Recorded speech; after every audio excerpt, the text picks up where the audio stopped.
Welcome. I'm Halcyon and this is Hug Nation. Today I want to talk about why care. When I was in college, I was going through an existential crisis, and following certain ideological avenues to their extremes, I kept coming into well, eventually won't the earth be uninhabitable? Won't the sun explode? Won't all of humanity die off? And if that's the case, what's the point? How can any of this matter if eventually everything we do is going to be consumed in fire and become carbon and just ash? What's the point? And that I struggle with that for a while, months, maybe years. It affected me in a significant way. And one day, after exploring this idea with my friend Eric, this kind of like switch in my head went where it's like, well, if nothing matters, then the fact that anything actually is unfathomably amazing. If there's no reason for the sunset, if there's no reason for this joy, if there's no reason for this orgasm, if there's no reason for this pie a la mode, then the fact that it exists and I'm appreciating it's incomprehensibly, infinitely magnificent, amazing. It's beyond. It is beyond meaning. And something in that switch just put me into this gratitude state of like, whoa, in that case, we just get to check out this unbelievable show. We get to experience the thrills, the adventures, the rides, the sorrows, the struggles, the tastes, the shivers, all of it. We just because, for our own joy, if nothing else. All right, let's do this.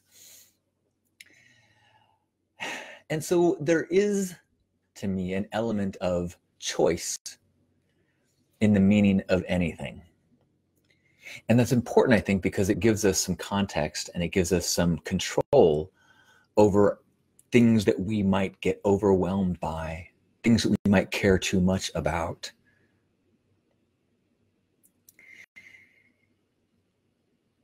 I like to think of life as a game. I didn't make that up. But when you have that awareness that you are playing a game and you have chosen a jersey, you've chosen a team, you've chosen who you align yourself with, you've chosen who the opposition is, then as you go through the struggles, as you are fighting against the other guys, whether they be political or whether they be a sports team or whatever, you are doing so from this place of choice. You do it because it's fun and exciting to score for your team. And it is painful when the other team scores on you. And you care enough to be exhilarated and have fun and enjoy the match. It's fun. Wow, yes. If you don't care at all, there's no joy. Of course, you have to invent and manufacture the caring, because it doesn't really matter what happens at the end of a soccer game. It only matters because you assign meaning to it and then allow that meaning to entertain you and to give you this thrilling ride during the match. However, if it ever becomes so stressful that you either start to wish harm upon the opponent or become so consumed with worry that you make yourself sick, then you need to smack yourself in the head a few times and remember, it's just a game. It doesn't really matter who wins this match. Pull back until you can just start to enjoy the feeling of the grass as you run down the field. Enjoy the feeling of your muscles as you are running. Enjoy the camaraderie of your team, even if you might be down a few points. So this can be helpful in many ways. It can be helpful when you find yourself getting caught up in anger towards anybody who's on the other team.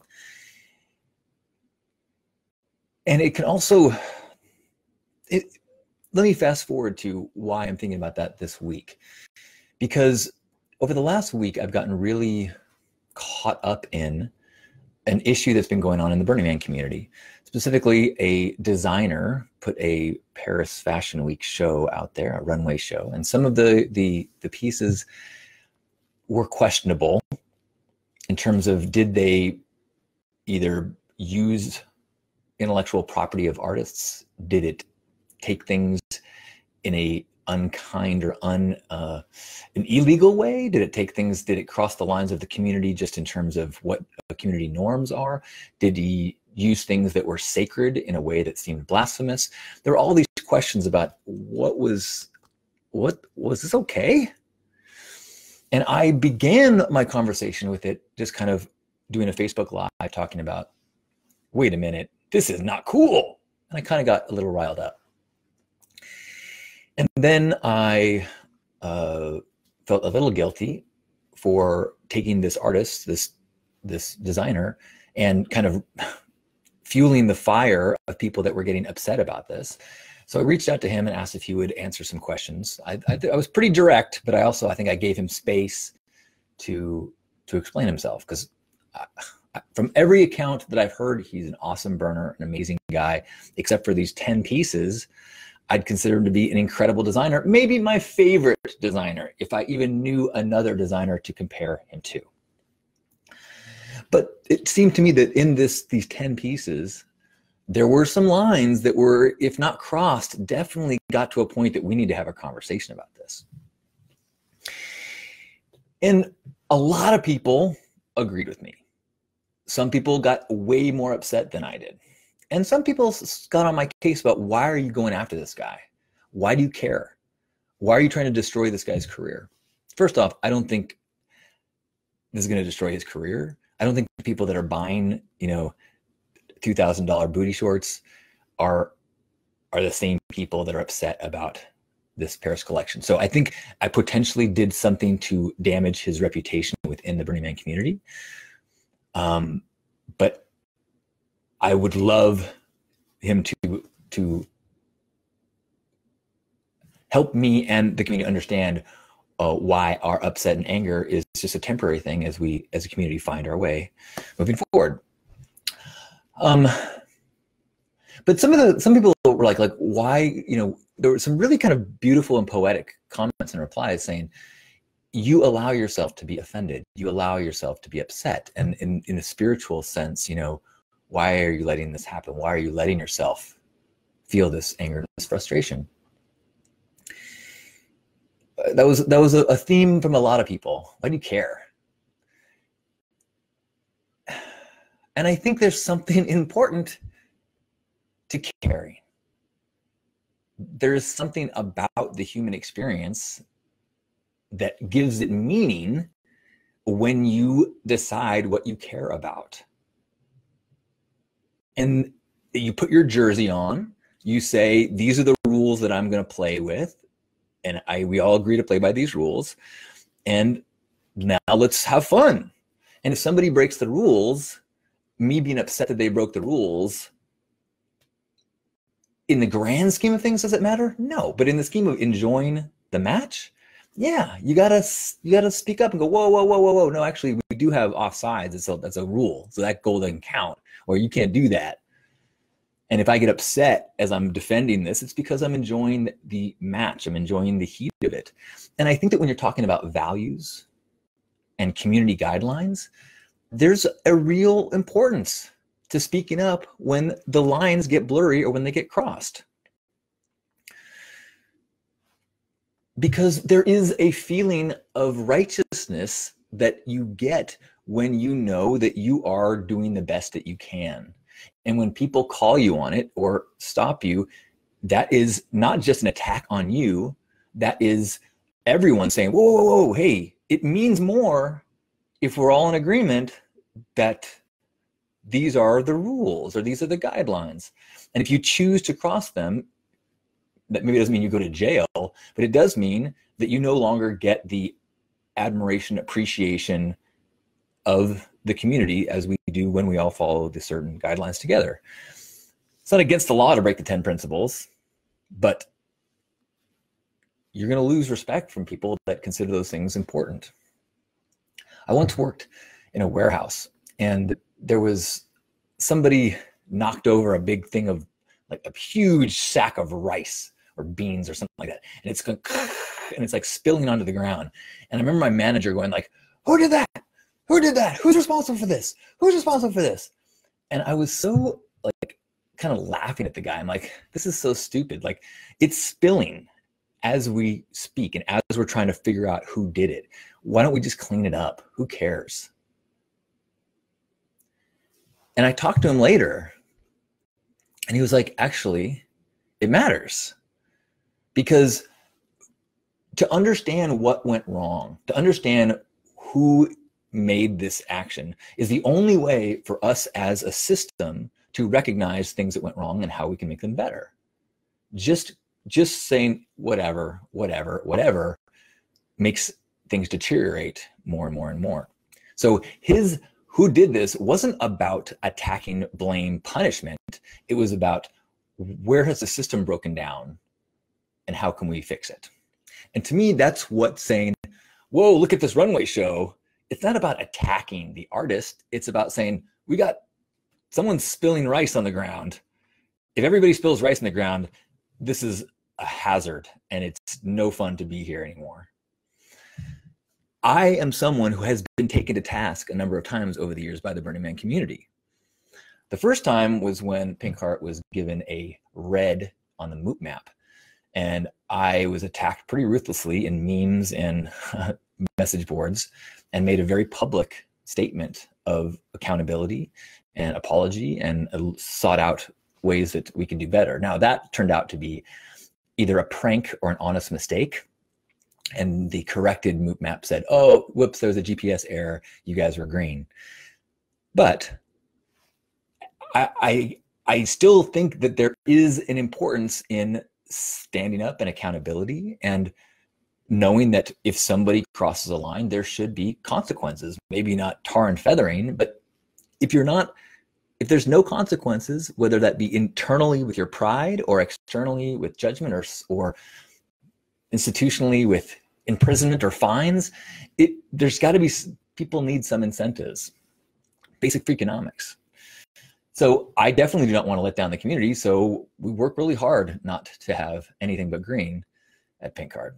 Now, a couple of years later, I got taken to town again when after the burn, I publicly thanked a company that had donated some vegan ice cream to us. And I publicly said who they were and how much we appreciated it. They never asked for any of that. And afterwards, got into a pretty deep and sometimes angry conversation with a number of people online about if I was violating the principles and had I turned this into a marketing shtick or gimmick by this group. And now what would keep another group from donating food with it or drinks or something with the kind of wink, wink, nudge, nudge. No, you don't have to say anything. And then expecting them to be publicly thanked. And I was very resistant at first because I was like, wait a minute, don't we want companies? Don't we want to like sing the praises of companies that embrace our culture? But I realized I was wrong. And that, yeah, there's a really dangerous thing. There's rice and beans spilling on the ground. If you say, well, it doesn't really matter because who knows what's going to happen the next time something spills. Maybe it's going to be something far more slippery. That metaphor almost works. So I feel some guilt about how everything has gone down this week. I feel badly for this artist. I did not mean to attack the person or his integrity.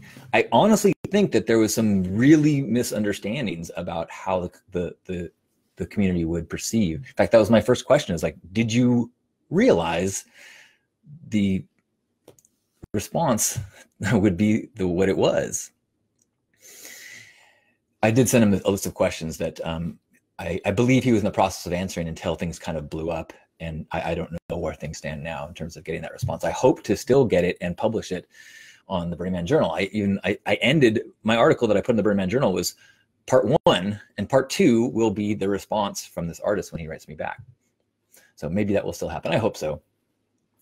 Because bottom line, we got to know, how do we stop spilling rice? How do we keep the floor from getting so slippery that we can't run around and do the things that we want to do? How do we make sure that the things that we believe to be sacred or protected, that we know as a community how we can do that in a way that feels communal, as opposed to, dictated up on high? That's why they're principles and not laws or rules. These are the ways that we govern ourselves, and the way that we find our way through this all is by having these conversations. And if you're going to push a line in one direction or another, there's a good chance you are going to be an example that helps us to redefine and clarify those rules. Why care? Because we're here, we're conscious. It's a freaking miracle. We are, amongst all the organisms on this planet, we're the ones that get to care. We get to ponder. Is that an incredible burden? Oh my God, yes. It's also an incredible gift. So if we can embrace this opportunity as a way for us to grow and to be in alignment and to elevate those around us, it's good to care. I care about you. I care about my community. I care about this planet. And in all of those things, I try to find the sweet spot where it just makes the game more fun. Thank you. I love you. If you enjoy these transmissions, do me a huge favor and share them. Give them a thumbs up, give them a like. Let people know that this is worth listening to. It would make a big difference in my life. Or join my email list and get to know all the new things that happen, including when my next round of coaching will start at list.hugnation.com. Actually, just search Hug Nation. You can find my YouTube channel, find my iTunes, all the good stuff. I love you.